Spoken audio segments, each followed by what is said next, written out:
সেনাবাহিনী ব্যারাকে ফিরবে কবে? এই প্রশ্নটা আমার মনের মধ্যে কয়েকদিন থেকে ঘুরপাক খাচ্ছে। সেনাবাহিনী ব্যারাকে ফিরবে কবে? ওয়াকারুজ্জামান বলেছিলেন একটা ইনক্লুসিভ নির্বাচন আয়োজন করে তারা তাদের জায়গায় ফিরে যেতে চায়, তার বাহিনীকে সে ব্যারাকে ফিরিয়ে নেবে। কিন্তু প্রকৃত বাস্তবতা কি? সেনাবাহিনী এখনো কেন ব্যারাকে ফিরতেছে না?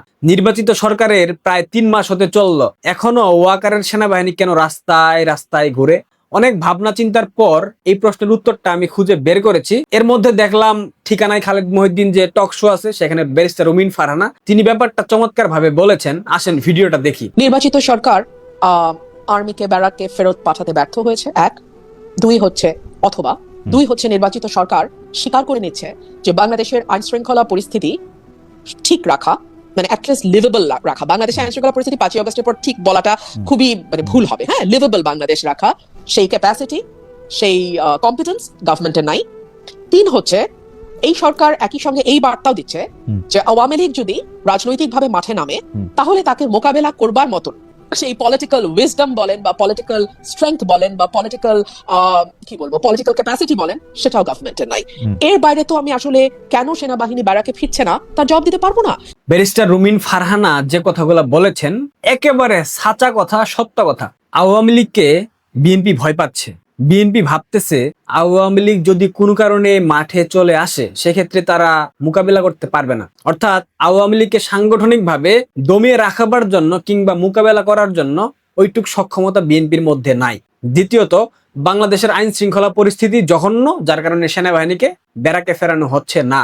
যদিও সেনাবাহিনী থাকার না থাকা একই কথা, কারণ 5 আগস্টের পর সেনাবাহিনী মাঠে থাকার পরেও বাংলাদেশে যেই সব ঘটনা ঘটেছে, কি ঘটনায় খুন হয়েছে, গুম হয়েছে, ধর্ষণ হয়েছে, চাঁদাবাজি হয়েছে, ছিনতাই হয়েছে, মবের ঘটনা ঘটেছে, আওয়ামী লীগের নেতাকর্মীদেরকে হত্যা করা হয়েছে, তাদের সহায় সম্পত্তি দখল করা হয়েছে, ব্যবসা প্রতিষ্ঠান দখল করা হয়েছে, সবকিছু হয়েছে ওয়াকারের সেনাবাহিনীর সামনে। কিন্তু সেনাবাহিনী নির্বাক দৃষ্টিতে শুধু তাকিয়ে তাকিয়ে দেখেছে, তারা কোনো প্রকার স্টেপ নেয় নাই, কারণ তাদের সেই সক্ষমতা ছিল না।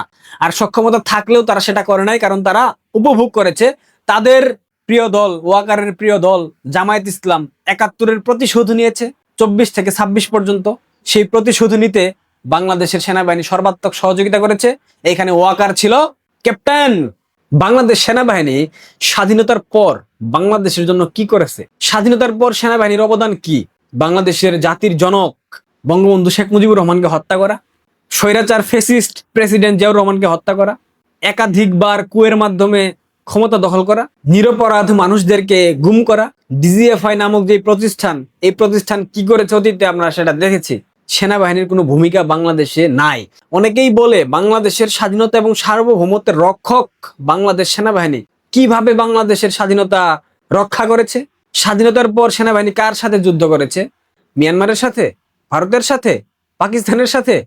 করে নাই তো। এই সেনাবাহিনীকে রাষ্ট্রের টাকায় পেলে পুষে খাইয়ে পরিয়ে বড় করা হয়েছে শুধুমাত্র কুয়ের মাধ্যমে ক্ষমতা দখল করবার জন্য, শুধুমাত্র পাকিস্তানি এজেন্ডা বাস্তবায়ন করবার জন্য। বাংলাদেশ সেনাবাহিনী পাকিস্তান সেনাবাহিনীর একটা ভার্সন, একটা আলাদা শাখা বলতে পারেন। এই নিয়ে কোনো দ্বিমত নাই।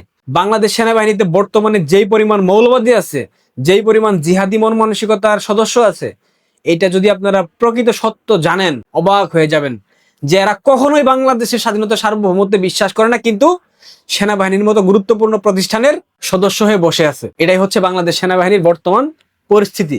কি চমৎকার, কি চমৎকার জনাব ওয়াকারুজ্জামান, আহা, সেনাপ্রধান হয়েই নির্বাচিত সরকারকে সরিয়ে দিল। এরপর বাংলাদেশের আইন শৃঙ্খলাকে মায়ের ভুগে পাঠিয়ে দিয়ে পুলিশকে অচল করার জন্য সর্বাত্মক সহযোগিতা করলো এই মববাজদেরকে। সেনাবাহিনীর দায়িত্ব ছিল 5 আগস্টের পর বাংলাদেশের আইন শৃঙ্খলা পরিস্থিতি স্বাভাবিক রাখা। পেরেছে? করেছে? ন্যূনতম চেষ্টা করেছে? করেনি। উল্টো গোপালগঞ্জে আওয়ামী লীগের নেতাকর্মীদের উপর গুলি করলো, হত্যা করলো, এনসিপির টুকাইদেরকে তাদের নিজস্ব গাড়িতে করে ঢাকায় পৌঁছে দিল। এই হচ্ছে বাংলাদেশ সেনাবাহিনীর কর্মকাণ্ড। 5 আগস্টের পর নাহিদের মতো বদমাইশকে ঘাড়ে তুলে নিয়ে বক্তব্য দেওয়ার সুযোগ করে দিল এই বাংলাদেশ সেনাবাহিনী। যেদিন নাহিদের মতো থার্ড ক্লাস একটা বদমাইশকে ঘাড়ে নিয়ে বক্তব্য দেওয়ার সুযোগ করে দেয় বাংলাদেশ আর্মি, ওই দিন বুঝে গেছি এই সেনাবাহিনীর মেরুদণ্ড মূলত শেষ হয়ে গেছে। 5 আগস্ট ঘটানোর জন্য সেনাবাহিনীর যে ভূমিকা ছিল, এটা তো এখন স্বচ্ছ পানির মতো পরিষ্কার। জনাব তারেক রহমান সেনাবাহিনীকে দিয়ে কতদিন স্বাভাবিক রাখবেন, কতদিন বাংলাদেশ আওয়ামী লীগকে কোন ঠাসা করে রাখবেন? পারবেন? পারলে ভালো, আপনার জন্য সুবিধা। তবে এইটার ভবিষ্যৎ পরিণতি সামাল দেওয়ার জন্য প্রস্তুত থাকবেন। আমি কিন্তু হুমকি ধামকি দিচ্ছি না ভাই। বাংলাদেশ আওয়ামী লীগের নেতাকর্মী সমর্থক যারা আছে তারাই এটা বলতেছে, তারাই করবে যা করার। দেখেন যা ভালো মনে করেন। সেনাবাহিনী ব্যারাকে ফিরতেছে না, রুবিন ফারহানা যে কারণগুলো বলেছেন ঠিক এই কারণগুলোর কারণে। বিএনপি ভয় পাচ্ছে, আওয়ামী লীগ মাঠে নামলে তাদেরকে ঠেকানো সম্ভব হবে না। সেনাবাহিনী দিয়ে তারা নির্যাতন করবে, নিপীড়ন করবে, দমন করবে। পুলিশ তো মেরুদণ্ডহীন হয়ে আছে, পারবে না। আইন শৃঙ্খলা নাই, এইসব কারণেই, আর কোনো কারণ নাই। ভালো থাকবেন, ধন্যবাদ।